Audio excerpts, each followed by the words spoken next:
What's up, Bucs fans? Back here for another edition of the Pirate Parlay podcast here on the Sick Podcast Network. And I wish we were coming off better news, but the Buccaneers dropped their game in Detroit against the Lions. Just a very sloppy game offensively. Defense did as much as they could to keep them in there, but they just were not able to get any sort of rhythm going. And Baker was off, Grizzard was off. There was multiple things off, and the worst news of all is now potentially Mike Evans. You lose him for the season too. We'll get into that. If it's for the season, could he come back? When he could come back? All that and more with updates from Todd Bowles from today's practice with a special guest right after the break. Turn up your volume. Because you're about to listen to the Sick Podcast. Pirate Parlay. Battle intercepted, picked off in the end zone. Bucs are going to beat the Chiefs. We're the champions of the world. The sickest Tampa Bay Buccaneers podcast. It's going to be sick. We are back here on the other side. Appreciate everyone for tuning in. Drop the comments, drop the likes, turn on the notifications, put the little reminders on, turn the bells. That way every time you guys know. And of course, subscribe too. Appreciate everybody. Any questions you have, throw them in there. We're going to talk about this Bucs loss, this Bucs upcoming game against the Saints, and short week of practice after a Monday game. Walkthrough today, probably a walkthrough tomorrow. So you're really not getting a good idea of who's really going to be able to go until you get to that Friday practice. Again, it is in NOLA too, not in Tampa this time around. So it's the bye week's coming at the best time because again they are banged up and hurting. In a game where you look at it should be easy peasy. For them to take over, it now looks even more difficult, and injuries are certainly adding to that. But we'll look back first at this game that was against Detroit. I had the Buccaneers winning this game 27-24. I thought it would be a close game. Obviously, the Buccaneers did not win 27-24. They, in fact, lost 24-9. Let's get our guest in here. Let's get his thoughts on this game. Here's David Schiele from 10 Tampa Bay. He's a sports anchor over there. He's my man. His newly joined Dad's Club. How we doing, my friend? Yeah, man. If I look tired, I am. Like you said, new dad, 7.5-week-old son at home. I was just watching him on the monitor. Wife was getting him in the swaddle. So hopefully he's going down, and I can get home and he's asleep and everything's okay. Because sometimes to come home and he's crying his head off, and you're like, oh boy, yep, we're in for it. So I'm happy though, man. It's a good kind of tired. Yeah, absolutely. Right now it is. Once they get a little older, it's just kind of tired. Yeah. But so happy for you, man. It's they say it's a blessing and a reward. I don't know. I haven't got rewarded yet. I don't know how I can cash those reward points in for anything. I haven't figured it out. If you figure it out, let me know. But the Bucs couldn't cash in either. So I guess we're in that same boat because they just could not get it done against the Lions. The offense, just given opportunities after turnovers, just could not kind of get out of their own way. There were penalties early on, just ineffectiveness and running the game. One of the keys to Cannon Fire wrote down is you have to somehow stay balanced. They weren't able to do that. But what kind of went wrong in this game for the Bucs, and how are they not able to kind of pull off some Baker magic in Motown, I guess? Yeah, I mean, you just mentioned it there. They were not balanced, and it's hard to be balanced. Like you go down 14-zip, and some of that balance is going to go out the window. Now, Todd Bowles said today after practice, "Look, we've got to be more balanced. There is no reason why Baker Mayfield should be dropping back 50 times. Like that's a lot. 50 passes is crazy. Now those numbers are a little bit skewed because they were down. They were getting behind schedule. They were behind on the scoreboard, so they had to go to the air more in that 2-minute drill. But that's not balanced at all. They didn't have success on the ground. I know they don't have Bucky Irving, but they did not have success on the ground, and so nothing was really going that well for them offensively. I thought that was probably as bad of a first half as they could have had. And probably will be the worst first half that we see from this team all season long, hopefully. The fact that they came away with 3, I thought was a very small win, but a win nonetheless, because the way that half was going, I fully expected them to have 0 points going into the break. So I thought them having 3 was, hey, it's better than nothing. But overall, 7. Yeah, right. Now you're cooking. It's 10-14, and now you're feeling good about yourself. But then again, just not a good night. And I thought the offensive line, like you look at the film, the offensive line really struggled. Like they gave up a lot of pressures. And it just overall, I think it was a bad game for everybody, offensively speaking. I thought it was one of Baker's worst games as a Buck. I think we can say Josh Grizzard did not call a very good game. And then I think we can say that the offensive line had a really, really rough time. And I'm sure that film meeting the next day was not very fun. No, I think you hit the nail on the head. And I want to dive a little bit more into that because 30 pressures. And it wasn't just the usual suspects, the Charlie Hecks, the Michael Jordans, Ben Bredesen's, your Graham Bartons. Graham Barton was eaten alive on the first play of the game by Lee McNeil, like the first passing play of the game, just absolutely eaten alive.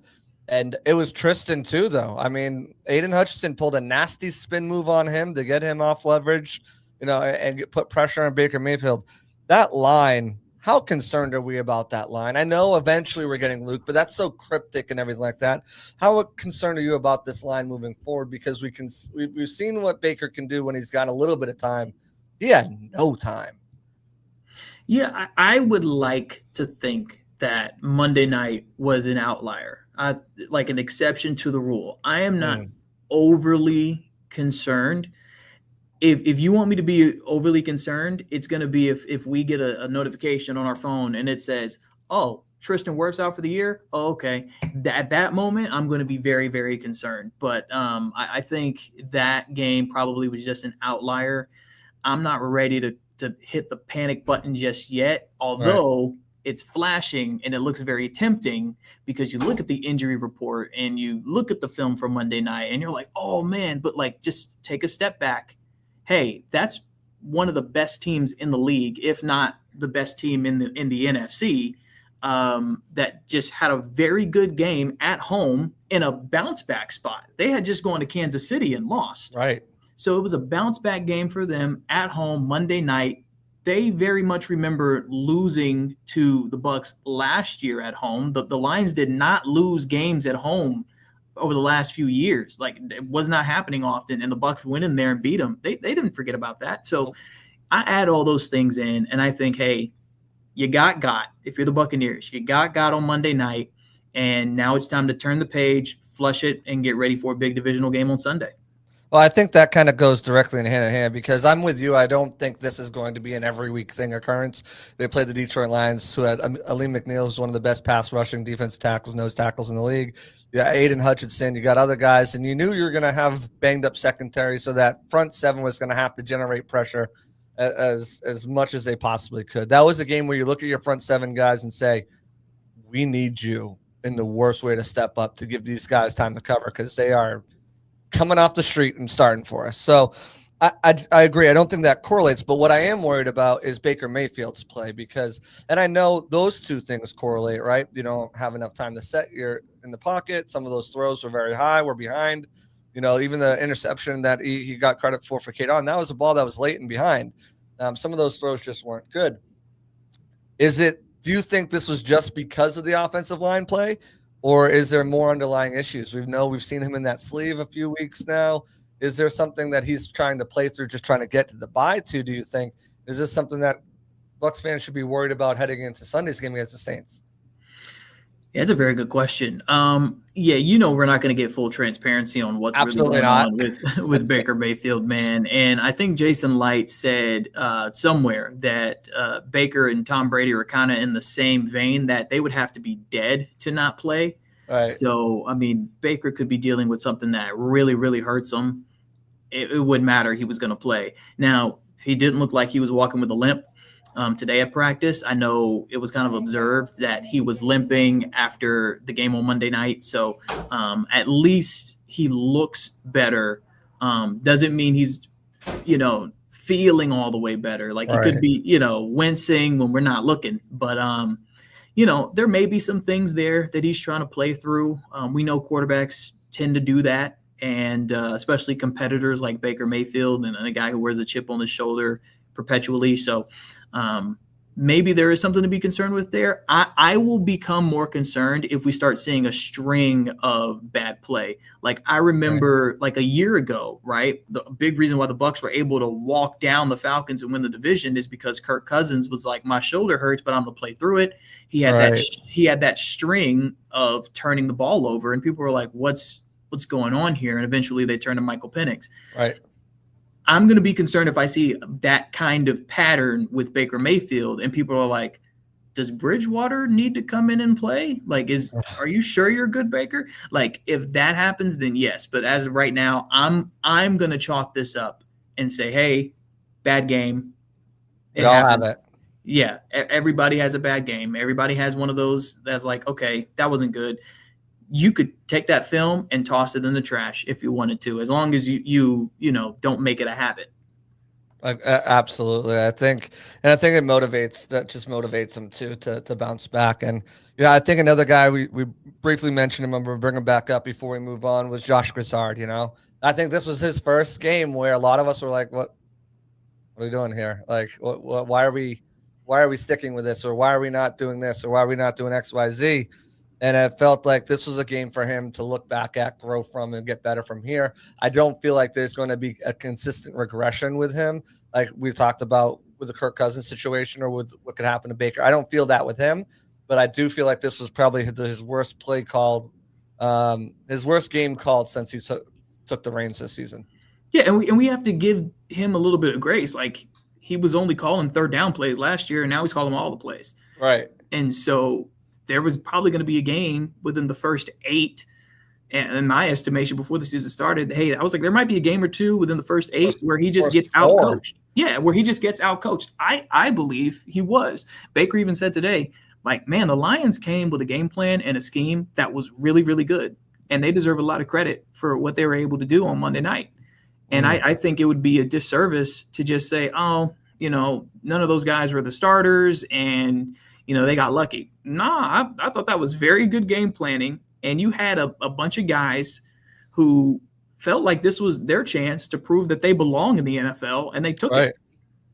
Right. With a good game plan, too, the way they were mixing disguise and coverages. And that's why, Bowles gave him credit right after the game. And Baker today gave him credit, too, as well. But I want to give credit to not just their defense, because they did play good, but I thought the Bucs defense, and then we'll move on from this game and deal with some of the aftermath, which isn't great. But I thought the Bucs defense played really well. They get off to the quarterback again, 6 last week, 4 this week. Different people doing it too. You got Tyke coming this week. Voss gets one this week. Diaby, I think, is starting to come into his own.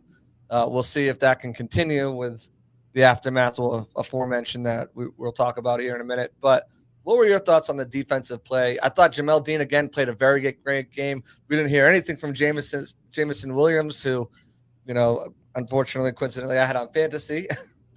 But I thought they played a great game in the secondary as well. Tyke Smith cleaning up a lot of the crap that got by the front four at times.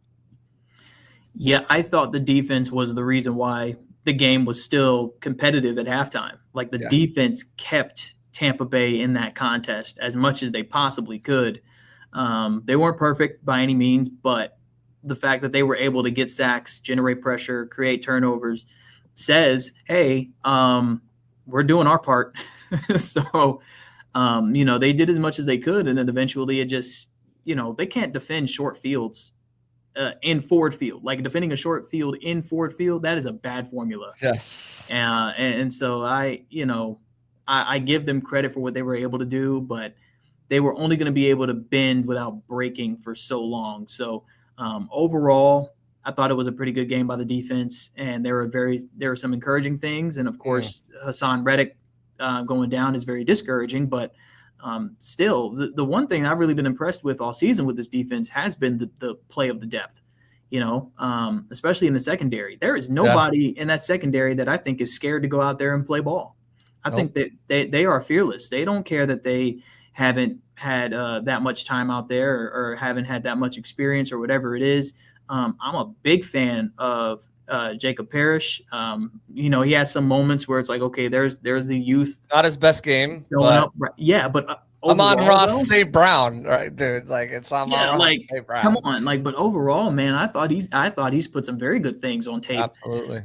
throughout these first 7 games, and so I've been pretty impressed with this secondary and with this defense and the growth of Diaby, like you said. But there's, Hassan Reddick is set to miss some time, according to Todd Bowles. There's no replacing that. There's no replacing that. And then, of course, you have Diaby on the other side. There's no replacing him either, the way he's been progressing. So, when you talked about panic up front, that's a place for me to panic up front right there, because you already don't have Kalijah Kancey. You were hoping to have David Walker. You lost him before the season even started. And so now you're looking at a situation where your best pass rusher is Vita Vea in the middle, but then on the outside you have Nelson and Braswell. That would concern me, because now you're looking at a situation of having to bring blitzes if you want to get to the quarterback, but that, of course, will leave somebody open. Exactly. And it's up to your secondary to make a play, and the secondary has been good. But, again, eventually offensive coordinators in the NFL are going to say, oh, okay, you're just going to bring a blitz? We'll just scheme some guys open, and then quarterbacks can easily take advantage of that. Yeah, I agree with your I echo your sentiments about the secondary. I thought they've been great. There's no one there that, like, if they got even Kindle Vildor, he's going to play 2 games, whatever. I'm fine with that. Like, you start getting like 3, 4, 5.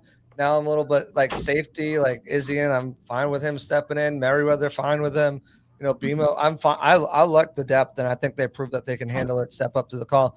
But I'm with you on the pressure and the sacks and that situation. You went into this season with all these guys, Kalijah Kancey, and high expectations for him. He said he wanted to lead the league in in sacks, and now Hassan Reddick, and it didn't look good then. Doesn't look good when he was getting carted off the field afterwards after coming to the sideline, and it certainly doesn't sound good the way Todd Bowles made it seem, where they're still waiting for MRI results from Tuesday to clarify what's going on there, but he will miss some time. So that's going to affect everybody on that defensive line, especially Yaya Diaby the most, because teams aren't going to – it's just going to be last year all over again when Joe Tryon-Shank was there. Teams are going to now give the attention to his side, double him, chip him. They're going to have to bring up – I am kind of excited. Mohamed Kamara will probably come up off the practice squad. We'll get to see what he can do if he gets some run there. I really liked him coming out last year. Profile is very similar to David Walker. But, the question has become, how long is a couple games, and is there a move to be made there? I was under the impression myself that if it were me, I would make a move there anyways, even because with what you have with Braswell and Nelson. Now, is that something you do? Or do you look at the injuries? Same thing with wide receiver. Mike Evans, he's got the broken collarbone, had surgery, I guess, went good. Could be back by the end of the season. Could be back if a deep playoff run. They don't really know when he's going to be back. Depends on how he heals.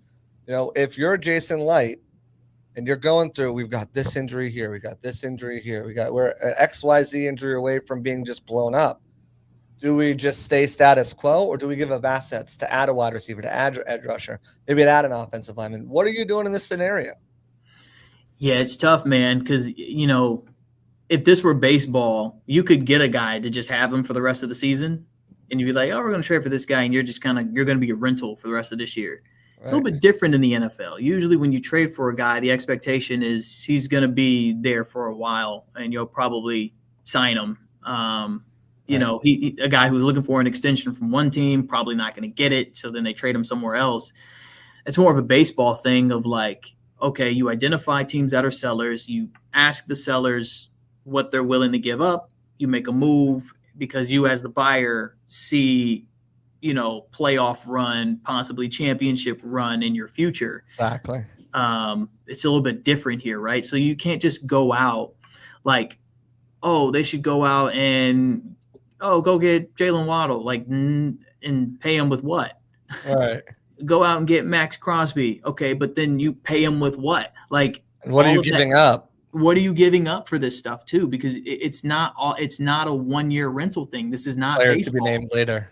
Yeah, this isn't cash considerations. This isn't baseball. So you have to be very smart with what you do when it comes to trades. Like I've been saying this for years, and we see it more and more as social media, kind of grows and the media landscape changes. People think the NFL is actually just a mirror of Madden.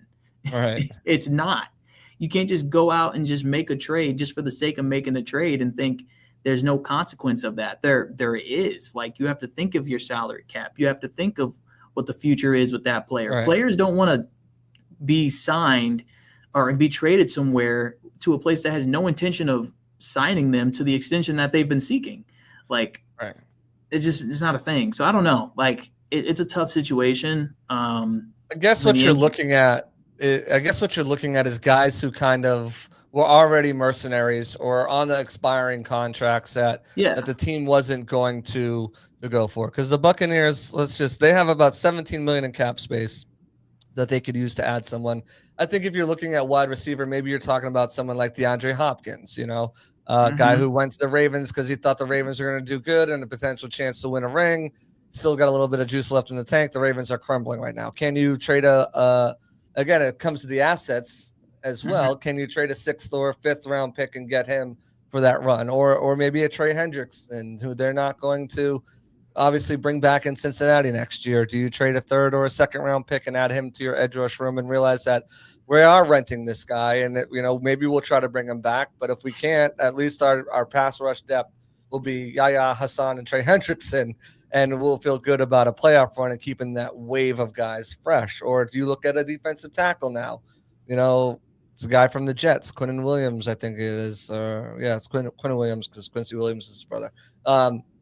So I mean that kind of thing, I think you can look at it and say maybe there's a move to be had. But people are like, oh yeah, just go get who's the best pass rusher in the league right now? Right. Yeah, go get Micah Parsons again and Myles Garrett. Like, those things are crazy, But there's some moves I think they can make to help this squad. It's just, if you're Jason, do you want to give up the draft picks? And he hasn't wanted to, but is this a year, you think, even with coming off this loss, where it's time to push those draft picks? Maybe not go LA Rams and say F them picks and get rid of them all, but to move a couple to improve the team, even if it is just for short-term game, until you get Chris back, until you get Hassan back, until you get some of these guys back.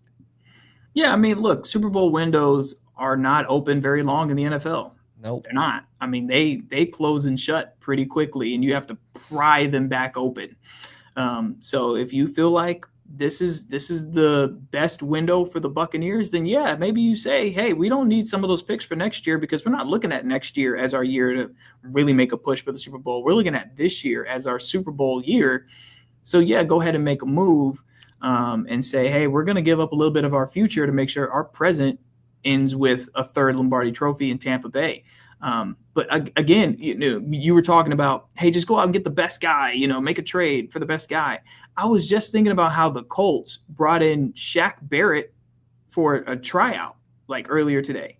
Right. So when you have a situation of need, you're not making moves. Sometimes you're calling up guys who are free agents and you're like, hey, are you still in shape? Are you good? You want to come work out? Like, that's what happens. Brandon Graham just came back to the Eagles. Like, that's what happens in football. You don't make a trade. Unless you're guys.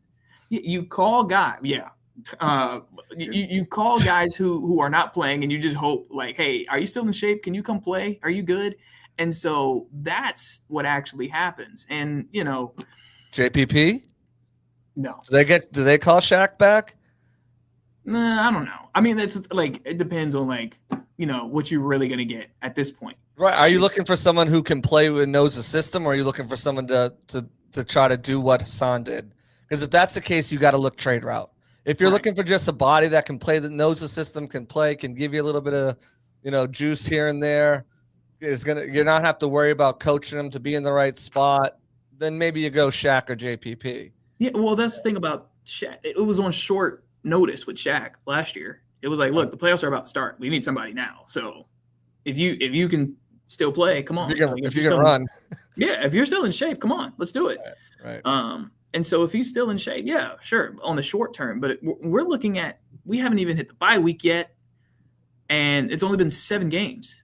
Right. There are 10 more games to play. Or, Right. I mean, if they made a trade today, I don't know if the guy would play this Sunday. So let's say 9.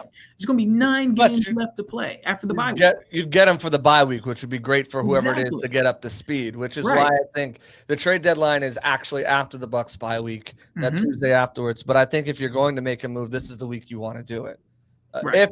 If you don't have a team, they're like, well, we'll trade if we lose this week, talking about next week before next week's, while they're on the bye week, whatever. Week 9? If someone was like, well, if we lose week 9, then we're sellers. If we win week 10, 9, then we're going to keep going. So unless it's that scenario, I think you got to make a move after this game, kind of assess what you have, what you do. Because you don't have Mike Evans now. You don't have 100% of Buka. You don't have Bucky. You still don't have Chris going to this game. So you're pretty much a Mecca and Sterling and Tez and, the rest of the guys trying to contribute and do something. So, you'll know what you have for the foreseeable future, because it looks like McMillan's not coming back until December sometime.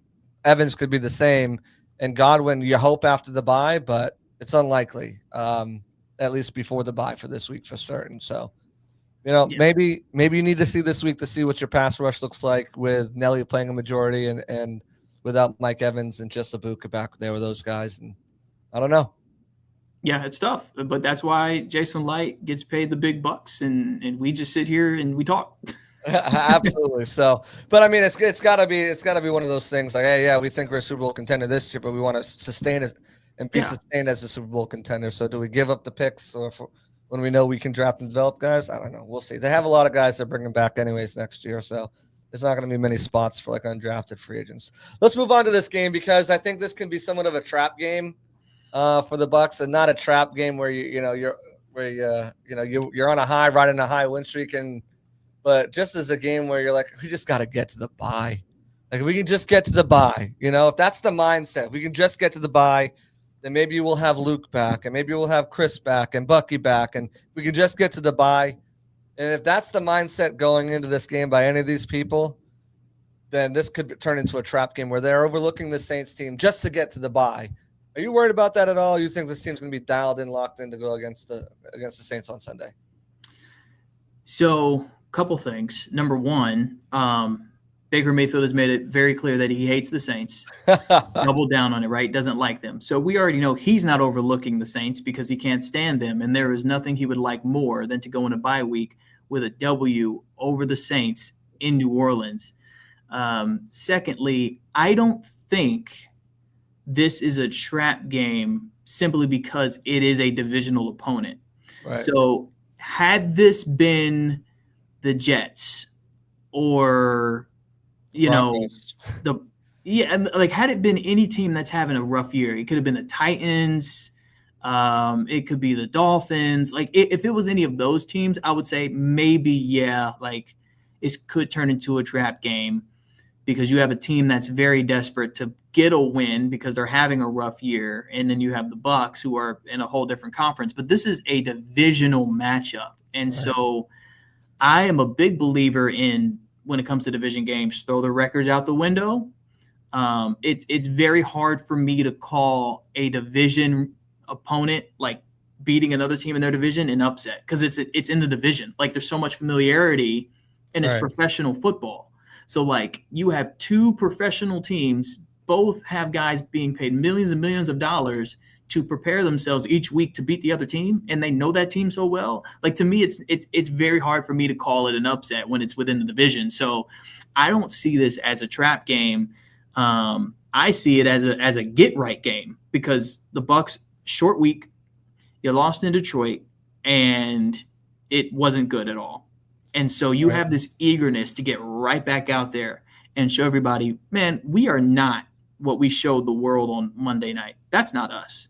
I can't wait to go out there and show everybody that we are still one of the best teams in the conference, not just NFC South, but in this conference. Right. And you're doing it against a team that you don't like. Like, it's been made very clear. Like, Jason Light doesn't like the Saints. I just brought up Baker Mayfield doesn't like the Saints. Chris Godwin, who is one of the nicest guys in the world, says he believes the Saints mantra is be annoying. Like, he's, like, it is well documented in that One Buck Place building that the Saints are not liked. So if you are ever overlooking the Saints, you can't be a Buccaneer. I'm sorry. You got to go. There is no reason for you to. You can't be in this building and think the Saints are a team worth overlooking. Absolutely not. Right, and I don't think anyone is. I mean, this is professional football, but it can creep into the back of your head, right? Like, because they are so banged up, and they thought they were banged up going into the last game. They're even more banged up now going into this game. So, I don't. The Bucs. That's the great thing about this team is their culture is so strong. They don't ever get that "woe is me." They're poor us. They just, they are what they are. They're a blue collar team. They're going to put their hard hats on and go to work and get themselves out of this hole. They've done it the last 3 years where they've done themselves out of just bad football holes. And now they got to dig themselves out of this injury hole with next man up and everyone stepping up to the next level. So we'll see. It should be a good game nonetheless. And hopefully it is a get right game for the Bucs because this bye week comes at the perfect time where they can hopefully get some of these guys back. David, I want to thank you so much for hopping on here with me. Why don't you give me your final thoughts? What do you think of this Bucs team? Obviously, they have the Saints to bye, but they've got 4 very difficult games coming up after the bye week. And then kind of just for the rest of the season. Is this a Super Bowl contender in your eyes? Yeah, I'm going to stick with my guns and say yes. I said the Bucs were a Super Bowl contender even after they lost to the Eagles. I said this is a Super Bowl contending team. They have a deep roster. Injuries are definitely hurting this team. Like not having Mike Evans definitely hurts. Emeka Egbuka's playing hurt. But I still think this is a championship roster. And I really do believe if they can get guys healthy at the right time, because I do think they're going to win the NFC South. So maybe they don't get the 1 seed. Okay, fine. So you're probably not going to get that bye. But if you can win the South and you can get to the playoffs, I believe you'll have enough guys, hopefully healthy. Right. And I like the Bucs pretty much against anybody in the NFC. Like I know they lost to the Eagles. I know they lost to the Lions. And I know the Seahawks gave them a huge run for their money. But you're not going to be able to look me in my face and just say the Bucs have no shot at beating those teams because they do. They had a bad game against Detroit, but they could have beat the Eagles. They did beat the Seahawks. Spot the Eagles 7 points. Yeah, so we've got to give the Bucs a lot of credit for what they've been able to do so far this season, and I think this is a team that can 100% make a championship run. So I'm looking forward to it, man. I would love to cover a Super Bowl for my 30th birthday. That'd be 100% awesome. Yeah, I'd be turning 39, so I'll be there right with you. There you go. Oh, that's right. We're twins. We're birthday twins. I forgot. I'd love it. I would love it for us.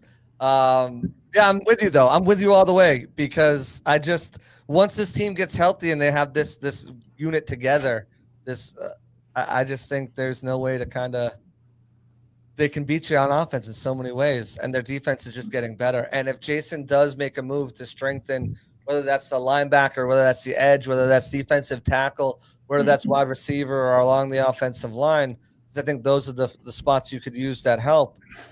I think it could be even more dangerous too, with the depth that they'd have, especially if it's a big name player. So, Dave, go ahead, promote where they can find you. Obviously, you can see one place so you can find my man right behind him, but go ahead, promote. Yeah, man. So you can follow me right there. You see my name right there. That's me on X and on Instagram. If you are old school and you like Facebook, David Schiele, WTSP on Facebook. Also have a Christian-based sports podcast called Game Day Grace, where we take sports and faith, we unite them in powerful conversations. We have had multiple Buccaneers players on there. Yeah. We've had Larry Foote. We've had David Walker. We've had their head of player engagement, Duke Preston, and probably some other people I'm forgetting. We've also had the official reporter of the team, Casey Phillips. Like, we've had a lot of Bucs. We've also started to incorporate some USF, but we go way outside of Tampa as well. I mean, we've had Vic Schaefer, head coach of Texas women's basketball, some other people, the Pepperdine athletic director. We've had, we're going crazy right now. We've hit 50 episodes. We are now over 50 episodes. We're going crazy on TikTok. We've now got T-shirts. Man, it is, it's been an awesome God-driven mission, and it's just been a blessing to do it. And shout out to Shaq Barrett because he was the inspiration for starting this podcast. And that obedience has led us to, I think, episode 53 came out this morning. So, man, that's Game Day Grace. Game Day Grace on YouTube, Spotify. Apple Podcasts, and Facebook and TikTok. So just look up Game Day Grace. In fact, our top video on TikTok is Tez Johnson talking about his faith in the Lord. So yeah, man, we're out there. Love that. Love that. Before I let you go, because I can't let you go without talking a little WWE here. So if you're not in for this, you can dip out now. But what are your thoughts right now on the landscape of WWE, on Raw, on SmackDown, on TNA and NXT? Because it's all the invasion going on. Yeah, it's a whole thing, right? Yeah. So real quickly, I'm not a big fan of what's going on the main roster. Now, a lot of it has to do with injuries. So it's, I can't fault them for that. But some of the writing it doesn't make a lot of sense. And it looks like they're just going after moments. And I'm like, okay, let's just take an example, like real quick. Let's take the Cody match with Seth at Crown Jewel, right? Cody he's doing moves he's never done. This man hit a crossroads from the top rope, and Seth Rollins kicked out. Cody is your champion. I mean, Seth was champion, right? But Cody is your QB1. The champion, right? He's QB1. He just hit an avalanche crossroads, and Seth kicks out. So, and by the way, this is the same guy, Cody, who just had a 5-star match with John Cena where they hit each other with everything. Right. And Cody wins. So it's this just kind of the power scaling is weird right now. I feel like Jey Uso winning the Battle Royal. I like Jey Uso. So I don't care. I know people are like, oh, I can't believe Jey. What about LA Knight? What about CM Punk? What about this? Okay, guys, I'm a fan of Jey Uso. So I'm cool with it. SmackDown. Are they trying to get him turning into the next Roman Reigns type thing? I think so. I think that's the direction, because Roman's having an influence. Guy, I don't. Roman is influencing him again. I feel like they just totally forgot that Jimmy is supposed to be a SmackDown superstar. Now MFT, I have no idea what the direction of MFT is on SmackDown. Gorillas of Destiny times 2x3. I have no idea. There's no direction, but also at the same time, you don't have any of your Money in the Bank winners anymore. They both successfully cashed in. They're both hurt. They had to vacate their titles. You don't have Liv Morgan. So you don't have Gunther. I love that Ilya came back. Yes, I'm fine with everything like that. I'm a big Ilya guy. Yeah. But I also I'm still very upset with what's been going on with Carmelo Hayes. And so for me, I've been enjoying NXT way better than anything I've seen on the main roster lately. I thought Showdown was awesome. I thought that was awesome. I thought Ricky Saints cut an amazing promo last night on Trick Williams. I loved Trick Williams' reign as TNA World Champion. I thought it was good to see him in that heel role, basically in 2 different companies, and just get heat after heat after heat. I didn't know how much heat he was going to garner, but he garnered a lot of heat, and I'm very proud of him for that. And I think right now I'm enjoying NXT more than the main roster. But you got to watch the main roster because it's the main roster. So it's a struggle bus, though.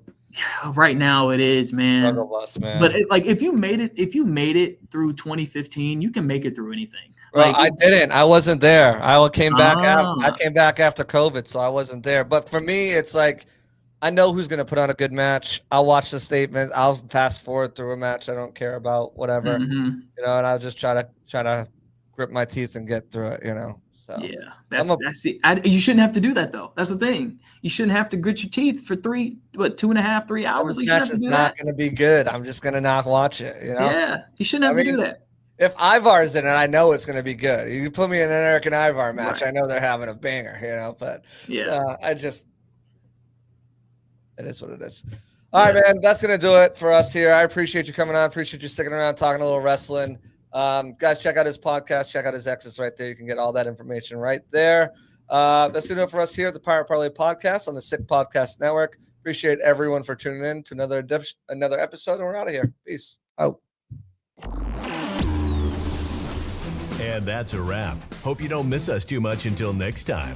Follow the Sick Podcast Pirate Parlay on YouTube, Facebook, Google Play, and Apple Podcasts.